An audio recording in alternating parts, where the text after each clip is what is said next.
নমস্কাৰ, আজি হৈছে 7 জুলাই। এই মুহূৰ্তত কেইবাটাও ব্ৰেকিং নিউজ আহি পৰিছে আৰু এনে ধৰণৰ খবৰ নিতৌ পাবলৈ ভিডিঅ'টোত এটা লাইক কৰি চেনেলটো ছাবস্ক্ৰাইব কৰি দিব লৈছোঁ প্ৰথমটো খবৰ।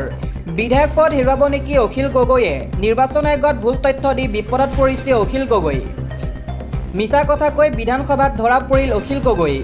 অখিল গগৈৰ বিৰুদ্ধে বিধানসভাত খৰব মন্ত্ৰী পীযুষ হাজৰিকা। অখিল গগৈৰ বিৰুদ্ধে আদালতৰ কাষ চাপিব ৰাজ্য চৰকাৰ।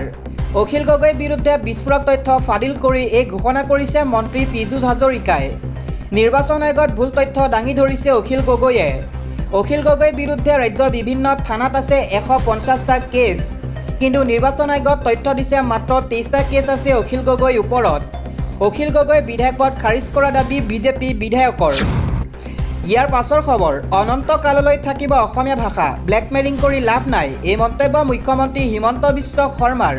মুখ্যমন্ত্ৰী হিমন্ত বিশ্ব শৰ্মাই কৈছে, অসমীয়া ভাষা আছিল, আছে আৰু থাকিব, আৰু অনন্ত কাললৈ থাকিব অসমীয়া ভাষা।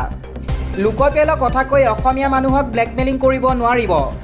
দৰকাৰ হ'লে ভাৰত চৰকাৰে সংবিধান সংশোধন কৰিব।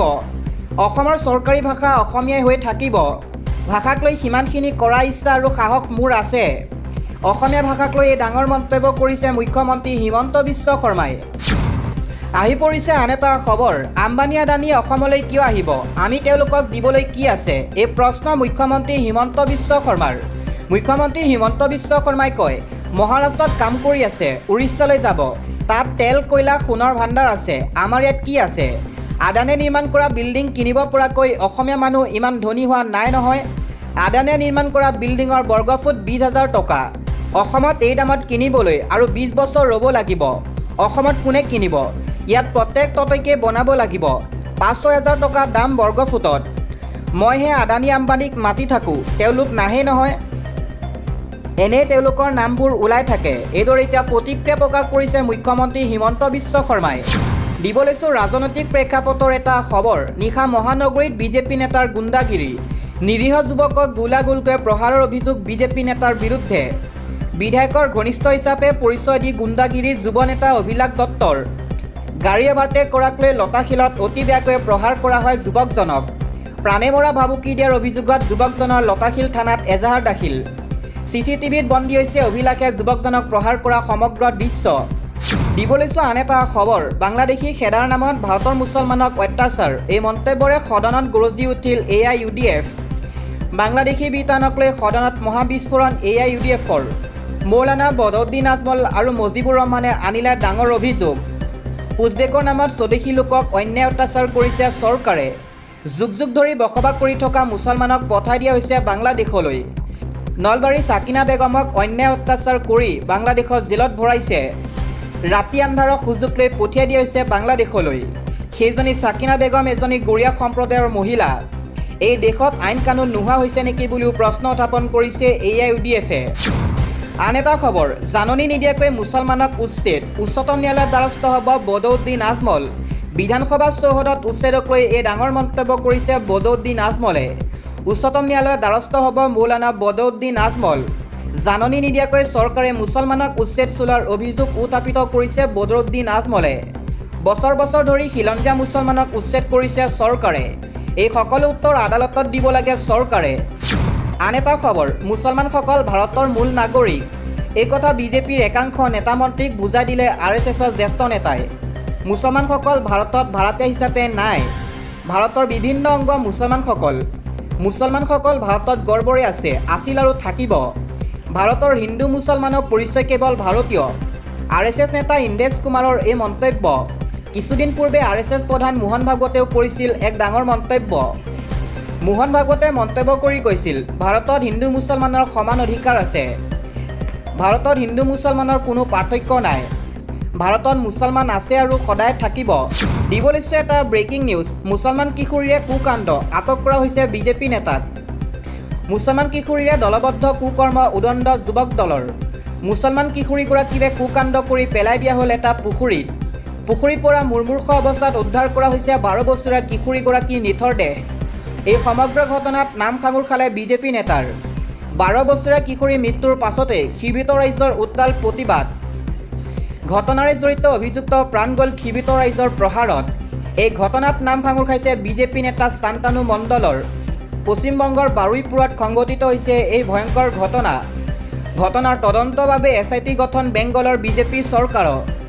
ঘটনাৰ বিৰুদ্ধে ৰাজপথত শ শ জনতাৰ প্ৰতিবাদ। আন এটা খবৰ, আজাৰা আৰু পলাকবাৰী ভূমি অধিগ্ৰহণ, এৰচিটি টাউনশ্বিপ আৰু উকিয়াম নদী বান্ধৰ বিৰুদ্ধে নিখিল ৰাভা জাতীয় পৰিষদৰ হুংকাৰ।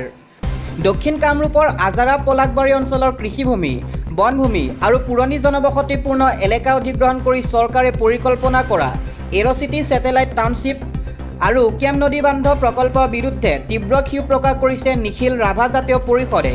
সংগঠনটোৰ অভিযোগ, উন্নয়নৰ নামত চৰকাৰী খিলঞ্জীয়া লোকৰ ভূমি, জীৱিকা, সংস্কৃতি আৰু অস্তিত্বৰ ওপৰত আক্ৰমণ চলাব বিচাৰিছে।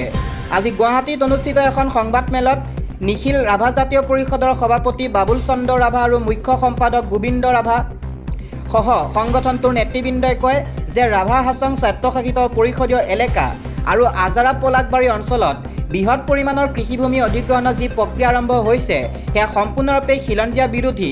তেওঁলোকৰ মতে চৰকাৰে এই প্ৰকল্পসমূহ আগবঢ়োৱাৰ পূৰ্বে স্বায়ত্তশাসিত পৰিষদ, স্থানীয় গ্ৰাম সভা বা প্ৰভাৱিত ৰাইজৰ পৰা কোনো নীতিগত সন্মতি গ্ৰহণ কৰা নাই। সংগঠনটোৱে সংবাদমেলত অভিযোগ কৰে যে দক্ষিণ কামৰূপৰ পলাকবাৰী আৰু আজাৰা ৰাজহ চক্ৰৰ অন্তৰ্গত বিভিন্ন অঞ্চলত ইতিমধ্যে ৰাজহ বিভাগে জৰীপৰ প্ৰস্তুতি আৰম্ভ কৰিছে।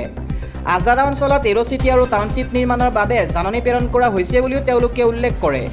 তেওঁলোকে ভাষ্য অনুসৰি এই প্ৰক্ৰিয়া আগবাঢ়িলে বহু খিলঞ্জীয়া পৰিয়ালে নিজৰ পৈতৃক ভেটি মাটি, কৃষিভূমিৰ পৰা বঞ্চিত হৈ পৰিব। নিখিল ৰাভা জাতীয় পৰিষদৰ নেতৃবৃন্দই কয় যে বৃহত্তৰ কামৰূপ আৰু গোৱালপাৰা জিলাৰ খিলঞ্জীয়া ৰাভা জনগোষ্ঠী তথা অন্যান্য স্থানীয় জনগোষ্ঠীৰ ভূমি, সংস্কৃতি আৰু সাংবিধানিক অধিকাৰ পৰীক্ষাৰ উদ্দেশ্যে ৰাভা হাছং স্বায়ত্তশাসিত পৰিষদ গঠন কৰা হৈছিল। কিন্তু বৰ্তমান চৰকাৰে পৰিষদ, স্থানীয় গ্ৰামসভা আৰু ৰাইজক উপেক্ষা কৰি উন্নয়নৰ নামত যি ধৰণে ভূমি অধিগ্ৰহণৰ প্ৰচেষ্টা চলাইছে সেয়া সাংবিধানিক অধিকাৰৰ প্ৰতি প্ৰত্যক্ষ ভাবুকি। সংগঠনটোৰ মতে ট্ৰাইবেল বেল্ট এণ্ড ব্লক এলেকাত বসবাস কৰা লোকসকলৰ ভূমি অধিকাৰৰ ওপৰত এই প্ৰকল্পসমূহ এক গুৰুতৰ আক্ৰমণ। তেওঁলোকে কয় যে যুগ যুগ ধৰি দক্ষিণ কামৰূপৰ এই অঞ্চলৰ থলুৱা লোকসকলে মাটি, পানী, জলবায়ু আৰু বনাঞ্চলৰ সৈতে একাত্ম হৈ কৃষি, পশুপালন, মীন পালন আৰু প্ৰাকৃতিক সম্পদৰ ওপৰত নিৰ্ভৰ কৰি জীৱিকা নিৰ্বাহ কৰি আহিছে। খিলঞ্জীয়া মানুহৰ বাবে মাটি কেৱল সম্পত্তি নহয়, ই তেওঁলোকৰ জীৱন, জীৱিকা, সংস্কৃতি আৰু অস্তিত্বৰ মূল আধাৰ।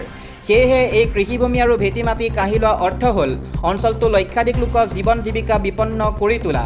সংগঠনটোৱে প্ৰকাশ কৰা তথ্য অনুসৰি আজাৰা ৰাজহ চক্ৰ, পুচনীয়াপাৰা, মাটিকুটুনি, জয়ে, দেওৰালি, জংগলীপাৰা আৰু কামাৰ গাঁৱৰ প্ৰায় 2662 বিঘা ভূমি অধিগ্ৰহণৰ বাবে চিনাক্ত কৰা হৈছে। একেদৰে পলাকবাৰী ৰাজহ চক্ৰ, মালিয়াটা, হাতীকৰপা, লুচানা আৰু সেনা আলিবাৰী অঞ্চলৰ প্ৰায় 4307 বিঘা উৰ্বৰ কৃষিভূমি অধিগ্ৰহণৰ তালিকাত অন্তৰ্ভুক্ত কৰা হৈছে।